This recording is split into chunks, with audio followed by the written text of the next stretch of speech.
Israeli Prime Minister Benjamin Netanyahu says he won't bow to international pressure to cancel action in Rafah, as this would be the same as losing the war.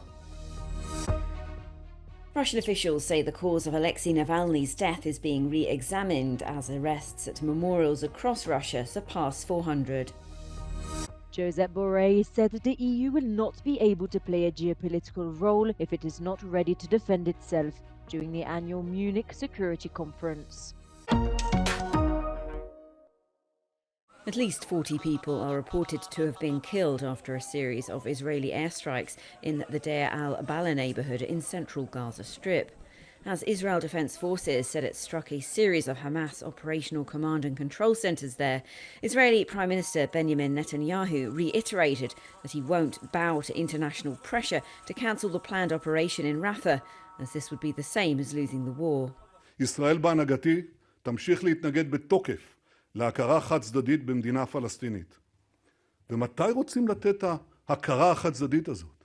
אחרי הטבח הנורא של ה-7 באוקטובר? לא יכול להיות פרס גדול יותר לטרור. Netanyahu's government is under increasing pressure from both abroad and inside the country. Thousands of protesters came out to a weekly march in Tel Aviv with demands to replace the government. Protesters believe the goal of liberating detainees is far from being fulfilled. One woman was killed and 5 people injured after Russian bombs struck a residential neighbourhood in Kharkiv. As Russian forces carried out several airstrikes on Saturday in eastern Ukraine, US President Joe Biden said he was confident that additional funding for Ukrainian forces will ultimately be approved by the US Congress.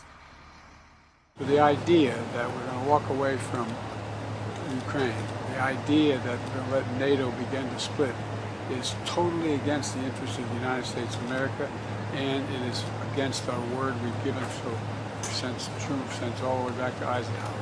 But Biden admitted he wasn't confident the funding would come through before Ukraine loses more territory. Lack of US aid is believed to be one of the reasons the town of Avdiivka was lost, according to media and experts.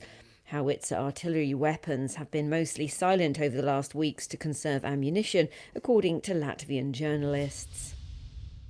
Russian officials say the cause of Alexei Navalny's death has not yet been established and that his body would not be released until next week when the results of a new investigation were complete. Navalny's mother spent all of Saturday trying to recover her son's body, but in vain. At the remote Arctic penal colony where he was being held, she was told that his body had been moved to a morgue in Salkad, but the morgue was closed and staff denied that they had ever had the body. Supporters of the politician say Russian authorities are trying to cover up potential foul play. Meanwhile, arrests continue as Russians came to lay flowers at memorials to Navalny.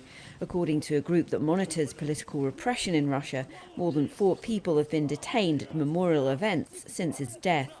Despite some detainees being released shortly after, courts have started to pronounce arrests for organising a mass event in violation of public order or resisting police.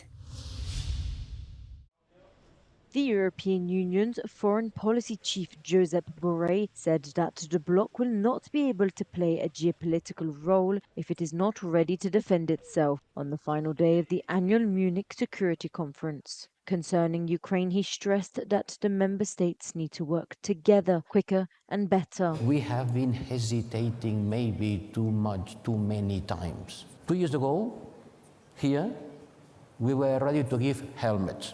Now we are giving F-16, but 2 years later.